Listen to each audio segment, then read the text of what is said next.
As a filmmaker, it gives you the privilege to look at the society differently because you have a different lens, and so you can project your lens towards the community, towards yourself, because the story of Rwanda is also my story, and the story of Rwanda is the story of the Great Lakes region.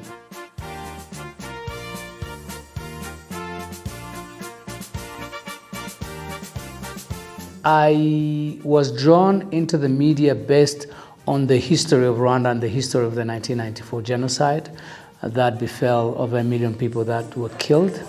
Tutsi were killed in their villages, so that really shook my nerves, shook me to the core, and I became literally the advocate, the voice of the voiceless, and the person who went into the countryside and met the survivors, and in most cases, the perpetrators.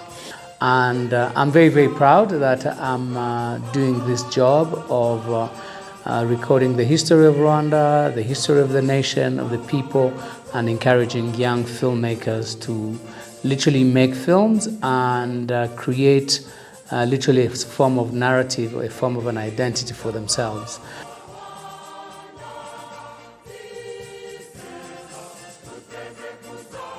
My journey started in 1994 when I was working with journalists, but one event led to another where I worked with Nick Hughes, who is one of my mentors, the gentleman that I produced with the first feature film on the genocide committed against the Tutsi, the famous movie titled 100 Days. And together we went to Kibuye, but most importantly, it's also the story of Saint-Jean, where survivors were pushed into the church and massacred. And we captured that, and it's kind of a harrowing story. And I'm glad to say that 100 Days became the beginning of the story of the genocide after 1994. So therefore came Hotel Rwanda, sometimes in airports, Shooting Dogs. Dozens of films were made on the same subject.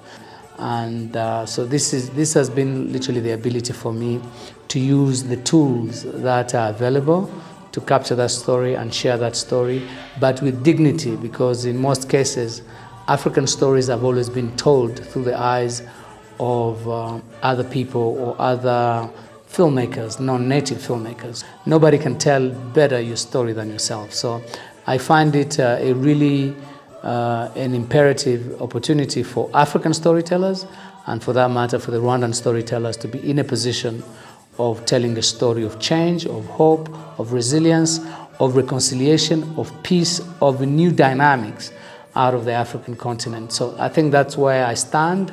I sound a little bit like a politician, but I think filmmaking and media in general is a political tool or is a political statement, and but we have to use it intelligently so that we don't become propagandists of the old days that we experienced, and we just have to reflect and present a message of peace.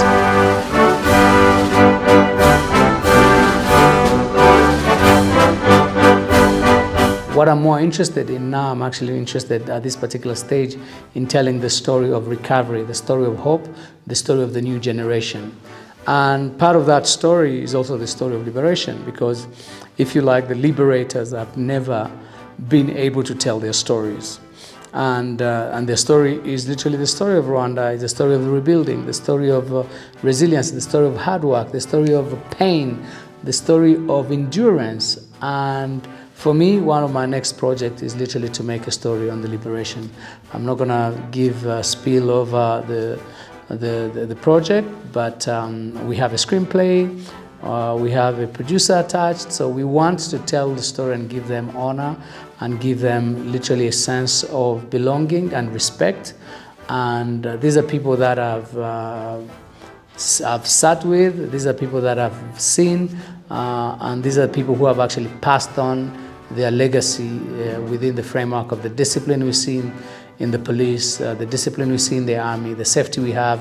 So for me, I have a very special consideration for the young men and women who went to war to liberate Rwanda and to make what Rwanda is today. If you look at the safety that Rwanda is experiencing. Sometimes we take it for granted, but I think it's better to tell them, or those who will watch this program, that we don't take it for granted. We respect it. We like to see this safety continue so that the young generation can actually continue it within the framework of the discipline and the hard work and the commitment and the respect it deserves. So those are the kind of elements that we want to pass on so that the young generation that are watching what we are doing, or the young men and women who are working with us, to actually understand the dynamics of these things that we're doing. We're just not doing them for the sake of entertainment. So of course it can be entertaining, but it's actually expand a bigger message than what what can meet the eye. Who am I? I'm an ever student. I'm always learning. Like from, if you ask me what I'll be doing at 2 a.m. in the morning, I'll be watching some very compelling documentary to enhance my line of thinking and my line of behaving.